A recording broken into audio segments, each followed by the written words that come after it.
జైల్లో మగ్గిపోవాల్సి రావడంతో కవిత ఉక్కిరిబిక్కిరవుతున్నట్టు తెలుస్తోంది. కుటుంబ సభ్యుల తీరుపైన ఆమె ఆగ్రహంగా ఉన్నట్టుగా తెలుస్తున్నారు. తన పిల్లలకు దూరంగా ఉండాల్సి రావడం, పైగా ఎవరో పట్టించుకోకపోవడం ఆవిడలో బాధ కలిగిస్తున్నట్టుగా తెలుస్తోంది. తన తండ్రి కేసీఆర్ కూడా ఇప్పటివరకు కవితను పరామర్శించలేదు. దీంతో ఆమె మరింత మానసికంగా ఆందోళనకు గురవుతున్నట్టుగా తెలుస్తోంది. కేటీఆర్ తీహార్కు 2 సార్లు వెళ్లి కలిశారు. రీసెంట్గా హరీష్ రావు కవితను జైల్లో కలిసి నచ్చజెప్పారు. ఇప్పట్లో బెయిల్ రావడం డౌటే అని లీగల్ ఎక్స్పర్ట్స్ చెబుతున్నారు. అప్రూవర్గా మారితే వెంటనే బెయిల్ రావచ్చన్న వాదన వినిపిస్తోంది. దాంతో బెయిల్ కోసం కవిత అప్రూవర్గా మారొచ్చని సన్నిహితులు చెబుతున్నారు.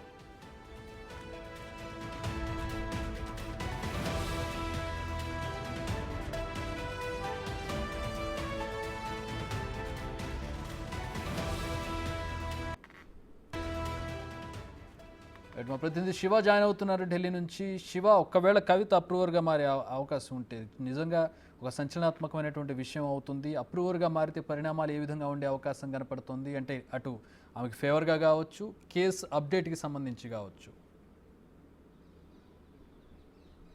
Right Chakri, Delhi liquor scam కేసులో ఈడీ మనీ లాండరింగ్ కేసు కానీ సిబిఐ కేసులో కూడా అరెస్ట్ అయ్యి దాదాపు 3 నెలల పైగా కావస్తుంది. మార్చి 15న కవితను హైదరాబాద్లో ఈడీ అధికారులు సెర్చ్ వారెంట్ పేరుతో హైదరాబాద్ వచ్చి తన నివాసంలో కవితను విచారించి తర్వాత అరెస్ట్ వారెంట్ జారీ చేసి అదే రోజు సాయంత్రం 5:20 అరెస్ట్ చేస్తున్నట్లు కూడా కవితకు వారి కుటుంబ సభ్యులకు తెలియజేశారు. అక్కడి నుంచి నేరుగా అదే రోజు 15వ రోజు రాత్రి ఢిల్లీ తరలించారు. 11 గంటలకు ఢిల్లీ ఈడీ కార్యాలయం తరలించారు. తర్వాత మరుసటి రోజు అంటే 16వ తేదీన రౌజోనీ కోర్టులో 11 గంటల తర్వాత ప్రవేశపెట్టిన తర్వాత ముందు 5 రోజుల ఈడీ కస్టడీ ఇచ్చారు. మళ్ళీ దాని తర్వాత మరో 5 రోజుల కస్టడీ ఇచ్చారు. ఈ 10 రోజుల కస్టడీలో కవిత నుంచి ఢిల్లీ లిక్కర్ పాలసీ కేసులో కవితపై వచ్చిన ఆరోపణలకు సంబంధించి కొన్ని కీలక ఆధారాలు, కీలక సమాచారం సేకరించాము. కానీ కవిత ఈ 10 రోజుల ఈడీ కస్టడీలో సరిగా సహకరించలేదు విచారణకు అనేది ప్రధానంగా ఈడీ అభియోగాలు నమోదు చేసింది. తర్వాత ఒకవైపు ఈడీ కస్టడీ ముగిసిన తర్వాత జ్యుడిషియల్ కస్టడీ తరలించిన తర్వాత ఏప్రిల్ 5వ తేదీన కవితను విచారిస్తాము సిబిఐ కేసులో అంటూ కూడా సిబిఐ అధికారులు అప్లికేషన్ పెట్టుకున్నారు. తర్వాత 6వ తేదీన కవితను విచారించిన తర్వాత 11వ తేదీన ఏప్రిల్ 11న అరెస్ట్ చేసి 11వ తేదీన రంజాన్ కావడంతో 12వ తేదీన రౌజోనీ కోర్టులో హాజరుపరిచిన తర్వాత 3 రోజుల కవితకు సిబిఐ కస్టడీ విధించారు. ఈ 3 రోజుల కస్టడీలో కూడా కవితను సిబిఐ అధికారులు విచారించిన తర్వాత కవిత సిబిఐ కస్టడీలో విచారణకు సహకరించడం లేదంటూ కూడా సిబిఐ అధికారులు తమ వాదనలు వినిపించారు. తర్వాత మళ్ళీ కస్టడీ ఇవ్వమని కోరిన నేపథ్యంలో ప్రతివాదనలు జరిగిన తర్వాత కవితకు సిబిఐ కేసులు కూడా జ్యుడిషియల్ కస్టడీ విధించారు.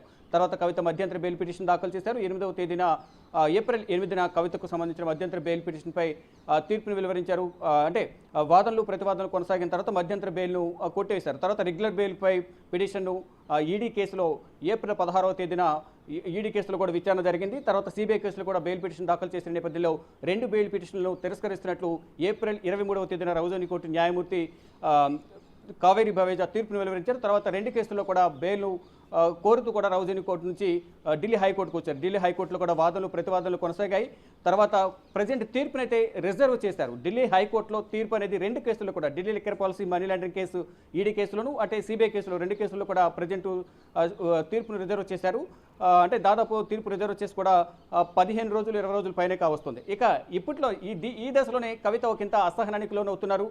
అరెస్ట్ అయి దాదాపు 3 నెలలు కావస్తుంది. కుటుంబ సభ్యులు వచ్చినప్పటికీ కూడా అంటే అరెస్ట్ అయిన దాదాపు 100 రోజులకు పైగా కావస్తుంది. దాదాపు ఈ రోజుతో 105 రోజులు పైగా కూడా కవిత అరెస్ట్ అయి జరుగుతోంది. కానీ తన తండ్రి కేసీఆర్ ఎందుకు రావడం లేదు అనేది ప్రధానంగా కవిత ఒకంత అసంతృప్తి, ఆవేదన వ్యక్తం చేస్తున్నారు. నేను లోపలే ఉండిపోవాలా, నేను నా పిల్లలకు దూరంగా ఉంటున్నానంటూ కూడా కవిత ఫోన్లో అంటే డైలీ కూడా ములాఖాత్ ఉంటుంది. మరోవైపు ఫోన్లో కూడా డైలీ మాట్లాడేందుకు 5 నిమిషాల సమయం అనేది తిహార్ జైలు చూస్తారు. అక్కడ తిహార్ జైలు అధికారుల ఫోనే ఆ కవితకి ఇచ్చి 5 నిమిషాల పాటు వారి కుటుంబ సభ్యులతో, ఆమె భర్త లేదా వారి కుటుంబ సభ్యులు తండ్రి కానీ లేదా సోదరుడు ఇతరులతో మాట్లాడేందుకు అవకాశం ఇస్తారు.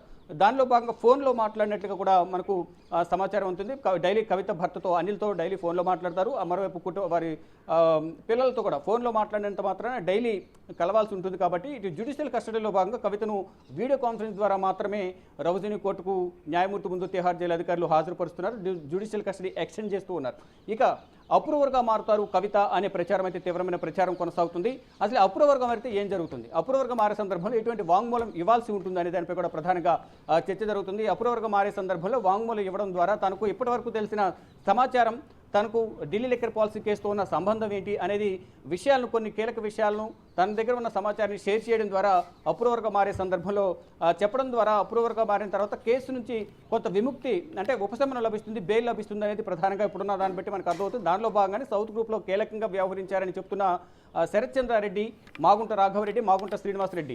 మరోవైపు ఇటు నార్త్ గ్రూప్లో దినేష్ అరోరా, ఢిల్లీ లిక్కర్ పాలసీ కేసులో మొదట అప్రూవర్గా మారింది దినేష్ అరోరా. ఆమ్ ఆద్మీ పార్టీకి అత్యంత సన్నిహితుడు, అంటే కీలకంగా వ్యవహరించారు. అరవింద్ కేజ్రీవాల్కు, మనీష్ సిసోడియాకు అత్యంత సన్నిహితుడుగా దినేష్ అరోరా మొదట అప్రూవర్గా మారిన నేపథ్యంలో తర్వాత మొత్తం తీగలాగితే డొంక కదిలిన చందాన ఇక్కడ అప్రూవర్గా మారడం, ఇటు సౌత్ గ్రూప్లో అందరినీ కూడా ఒక్కొక్కరిని అరెస్ట్ చేయడం, అభిషేక్ బోయిన్పల్లి, తర్వాత బినయ్ బాబు, అరుణ్ రామచంద్ర పిల్లై, గోరెట్ల బుచ్చిబాబు, వీరందరూ అరెస్ట్ చేసిన తర్వాత శరత్ చంద్రారెడ్డి కానీ అరుణ్ రామచంద్ర పిల్లై కానీ వీరందరూ అరెస్ట్ చేసిన తర్వాత మాగుంట రాఘవరెడ్డి, మాగుంట శ్రీనివాసరెడ్డి వీరందరికీ కూడా నోటీసులు జారీ చేస్తారు. అంటే మాగుంట శ్రీనివాసరెడ్డిని అరెస్ట్ చేయనప్పటికీ కూడా నోటీసులు జారీ చేసిన నేపథ్యంలో తాను విచారణకు హాజరు కాలేదు, కొన్ని కారణాల వల్ల అనారోగ్య సమస్యల వల్ల విచారణకు హాజరు కాలేకపోతున్నానని చెప్పి తర్వాత ఎవరికి తెలియకుండా విచారణకు హాజరయ్యారు. ఆ సందర్భంలోనే తాను అప్రూవర్గా మారుతున్నట్లు తన దగ్గర ఉన్న సమాచారాన్ని, కవితతో తనకు ఉన్న మధ్య వ్యాపార సంబంధాలను, అరవింద్ కేజ్రీవాల్తో ఎప్పుడు మాట్లాడాను, అరవింద్ కేజ్రీవాల్ కవితకు మధ్య ఉన్న వ్యాపార సంబంధాలు, వీటన్నిటిపై కూడా ఇటు మాగుంట శ్రీనివాసరెడ్డి, ఆయన కుమారుడు మాగుంట రాఘవరెడ్డి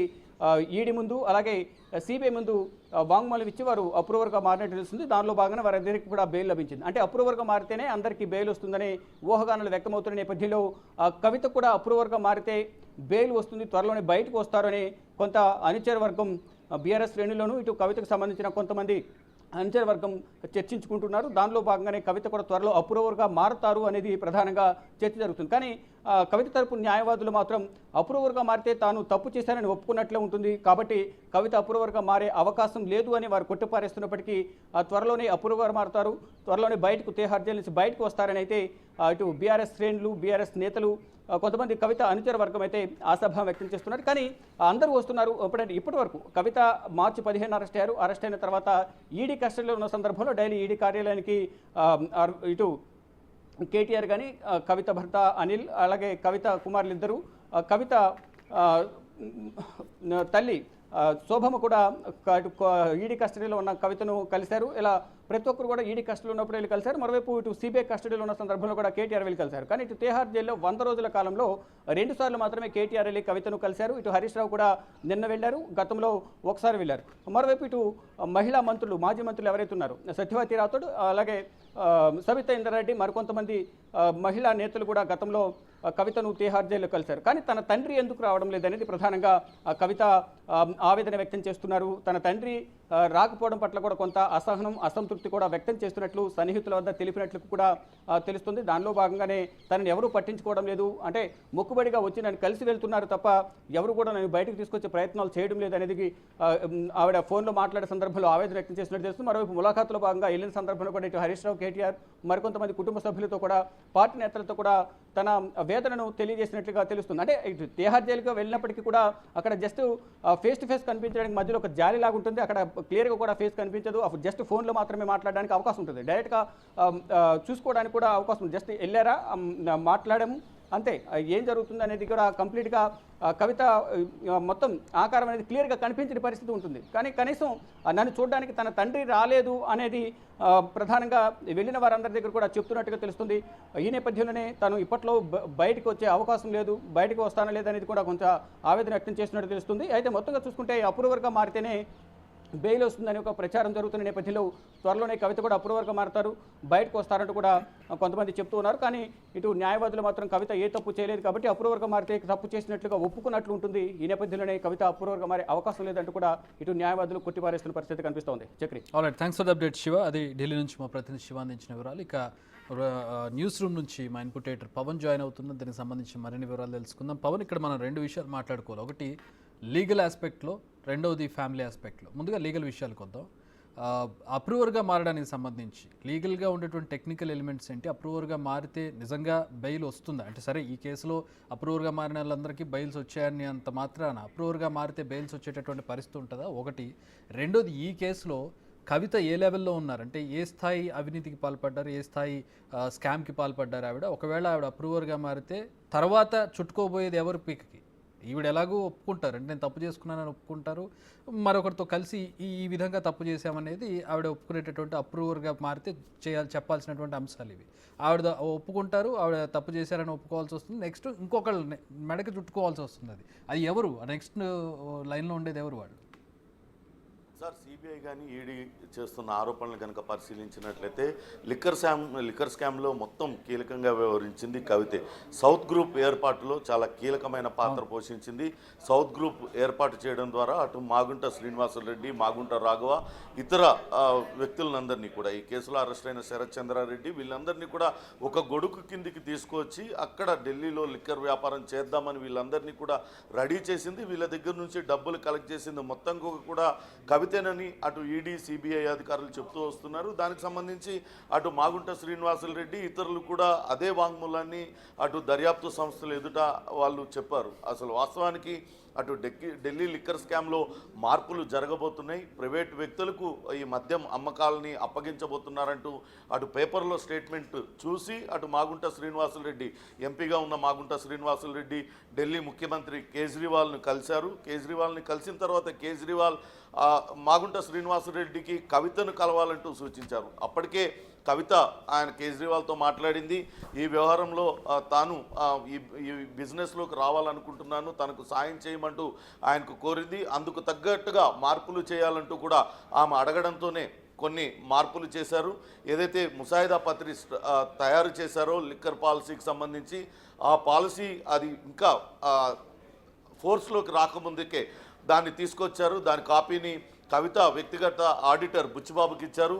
అందులో కొన్ని మార్పుల్ని బుచ్చిబాబు సూచించారు. అవన్నీ కూడా ప్రైవేట్ వ్యక్తులకు, అంటే కవిత అండ్ గ్రూపుకు లబ్ధి చేకూర్చే విధంగా వాటిల్లో మార్పులు చేసి దాన్ని తిరిగి పంపించిన తర్వాత దాన్ని క్యాబినెట్లో ఆమోదింప చేసుకున్నారు అనేది ఈడీ కానీ సిబిఐ ఇటువంటి దర్యాప్తు సంస్థలన్నీ చేస్తున్న ఆరోపణలు.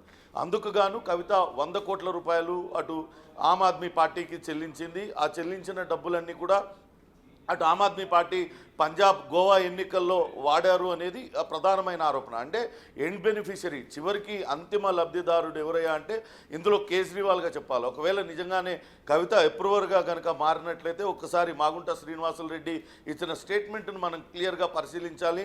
అటు మాగుంట శ్రీనివాసులరెడ్డి కేజ్రీవాల్ని కలిశారు, కేజ్రీవాల్ కవితను కలవాలంటూ సూచించారు. అంటే కవిత కేవలం ఆ వ్యాపారంలోకి వెళ్ళాలనుకున్నది. అదే సమయంలో కేజ్రీవాల్ మిగతా వాళ్ళని సూచించడంతో ఆమె ఈ గ్రూప్ అంతా ఏర్పాటు చేసింది అనే రకంగా కూడా చెప్పవచ్చు. దాంతో ఒకవేళ కవిత కనుక అప్రూవర్గా మారినట్లయితే అది మొత్తం కేజ్రీవాల్ మెడకు చుట్టుకునే అవకాశం ఉంటుంది. ఒక ముఖ్యమంత్రి స్థాయిలో అభ్యర్థి మరికొంతమంది కూడా స్టేట్మెంట్ ఇచ్చారు. విజయ్ నాయర్ కావచ్చు, ఇటువంటి వాళ్ళతో మాట్లాడే సమయంలో అక్కడ మనీష్ సిసోడియాతో మాట్లాడే సమయంలో కేజ్రీవాల్ ఆ సమీపంలోనే ఉన్నారు. ఆయన సమక్షంలోనే లిక్కర్ పాలసీలో మార్పుల గురించి అంతా కూడా చర్చించడం జరిగింది. ఎటువంటి మార్పులు చేస్తే ఈ వీళ్ళకు డీలర్స్కు ఎక్కువ లాభం చేకూరుతుంది, ఎంత శాతాన్ని లాభాన్ని పెంచాలి, ఇవన్నీ కూడా వాళ్ళ ముందే చర్చలు జరిగాయంటూ కొంతమంది అప్రూవర్గా మారిన వాళ్ళు 164 స్టేట్మెంట్లు కూడా ఇచ్చారు. అంటే న్యాయమూర్తి ఎదుట వాంగ్మూలాలు కూడా ఇచ్చారు. అంటే ఒకవేళ కవిత కనుక అప్రూవర్గా మారినట్లయితే ఖచ్చితంగా అది కేజ్రీవాల్ మెడకి చుట్టుకునే అవకాశం ఉంటుంది. ఇప్పటికే కేజ్రీవాల్కు దెబ్బ మీద దెబ్బ తగులుతూ ఉంది. ఆమ్ ఆద్మీ పార్టీ చెప్తూ వస్తుంది, ఎక్కడ కూడా మా దగ్గర కేజ్రీవాల్ నివాసంలో అనేక సార్లు సోదాలు నిర్వహించారు, అనేక సార్లు తనిఖీలు చేశారు, కానీ ఎక్కడ డబ్బు దొరకలేదంటూ చెప్తూ వస్తుంది. కానీ ఇక్కడ చూసినట్లయితే చాలా తెలివిగా దానికి సంబంధించి గోవాలో ఎన్నికలకు ఏ రకంగా వాడారు, దాని డబ్బుని ఏ రకంగా అక్కడికి హవాలా మార్గంలో చేర్చారు, వీటి వివరాలన్నింటినీ కూడా కొంతమంది వాంగ్మూలాలను ఇచ్చారు. కవితకు ఏ రకంగా డబ్బులు చెల్లించింది, ఇటు మాగుంట శ్రీనివాసులరెడ్డి కొడుకు మాగుంట రాఘవ కూడా చెప్పారు. ఆయన 50 కోట్ల రూపాయలు, ఒక 50 కోట్ల రూపాయల వరకు ఆయన ఇచ్చారు. అట్లనే శరత్ చంద్రారెడ్డి కూడా కవిత ప్రమేయం పైన సౌత్ గ్రూప్ ఏర్పాటులో కవిత ఎటువంటి పాత్ర పోషించింది, ఈ వివరాలన్నింటినీ కూడా ఇప్పటికే వాళ్ళందరూ కూడా చెప్పున్నారు. అంటే అటు కేజ్రీవాల్, మనీష్ సిసోడియా తర్వాత ఆ స్థాయిలో ఆ ఢిల్లీ లిక్కర్ పాలసీలో ప్రభావితం చేయడంలో చాలా కీలకమైన పాత్ర పోషించింది కవితేనని అర్థమవుతుంది. ఒకవేళ కవిత కనుక ఇప్పుడు అప్రూవర్గా మారిపోతే తాను నిజంగానే చేశాను, వ్యాపారం చేయడానికి నేను నిర్ణయించుకున్నాను, కానీ వ్యాపారం నిర్వహించుకోవాలంటే తనను 100 కోట్లు ఇవ్వమని వాళ్ళు అడిగారు. అందుకే తన దగ్గర 100 కోట్లు ఇవ్వలేకనే నేను వీళ్ళందరినీ కూడా ఒక గ్రూప్ కింద క్రియేట్ చేసి వాళ్ళందరితో కూడా డబ్బులు పెట్టించాను అని చెప్పినట్లయితే ఖచ్చితంగా అది కేజ్రీవాల్కే చుట్టుకుంటుంది. దాదాపుగా ఇప్పటికే కవిత అరెస్ట్ అయి 100 రోజుల పైగా గడిచింది. కవితకు సంబంధించి అనేక ఆధారాలను కూడా ఇప్పటికే సిబిఐ ఈడీ చాలా ఆధారాలు సేకరించింది. ఆమె ఫోన్లను స్వాధీనం చేసుకుంది, ఆ ఫోన్లలో డేటాను ఏ రకంగా అరేంజ్ చేసింది, వీటిలన్నిటి వివరాలను కూడా తీసుకున్నారు. అట్లనే కవిత ఢిల్లీలో ఉండే పిఏ కూడా కవితకు సంబంధించి కవితకు వ్యతిరేకంగా వాంగ్మూలం ఇచ్చారు. కొంతమంది డబ్బులు తీసుకొచ్చి ఇచ్చారు, ఆ డబ్బుల్ని తీసుకెళ్ళి వేరే ఎక్కడో ఇచ్చానండి. అంతేకాకుండా కవితకు ఇక్కడ బినామీగా వ్యవహరించిన వ్యక్తి కూడా రూపాయి పెట్టుబడి పెట్టకుండా వేరే ఒక కంపెనీ, ఆ కంపెనీకి సంబంధించి డిస్టిలరీకి సంబంధించి అందులో 35% వాటాదారుగా మారిపోవడం, వీటిలన్నిటికీ సంబంధించిన ఆధారాలన్నింటినీ కూడా ఇప్పటికే సిబిఐ ఈడీ అధికారులు సేకరించారు. అంటే కవితకు ఇప్పట్లో బెయిల్ వచ్చే మార్గం కూడా కనపడడం లేదు. ఇప్పటికే ఆమె 2 సార్లు 3 సార్లు బెయిల్ పిటిషన్ దాఖలు చేసుకున్నారు. ఒకసారి పిల్లల పరీక్షలు ఉన్నాయంటూ మధ్యంతర బెయిల్కు అప్లై చేశారు, దాన్ని కోర్టు తిరస్కరించింది. ఇక రెగ్యులర్ బెయిల్ కోసం కూడా ఆమె పెట్టుకున్నారు. కానీ ఎప్పటికప్పుడు కవిత రోల్కి సంబంధించి అనేక ఆధారాలను న్యాయస్థానం ముందు పెడుతూ ఈ కేసులో ఈమె కీలకమైన వ్యక్తి, ఇప్పుడు దర్యాప్తు చాలా కీలకమైన దశలో ఉన్న ఈ టైంలో కనుక ఆమెకు బెయిల్ మంజూరు చేసినట్లయితే కేసు దర్యాప్తు పైన తీవ్ర ప్రభావం పడుతుంది. ఇప్పటికే కొంతమంది సాక్ష్యం చెప్తామంటూ ముందుకొచ్చి తిరిగి వాళ్ళు ఆ సాక్షులకు చెప్పడానికి వెనక్కి తగ్గారు అనే విషయాన్ని కూడా కోర్టు దృష్టికి తీసుకురావడంతో కోర్టు బెయిల్ మంజూరు చేయలేదు.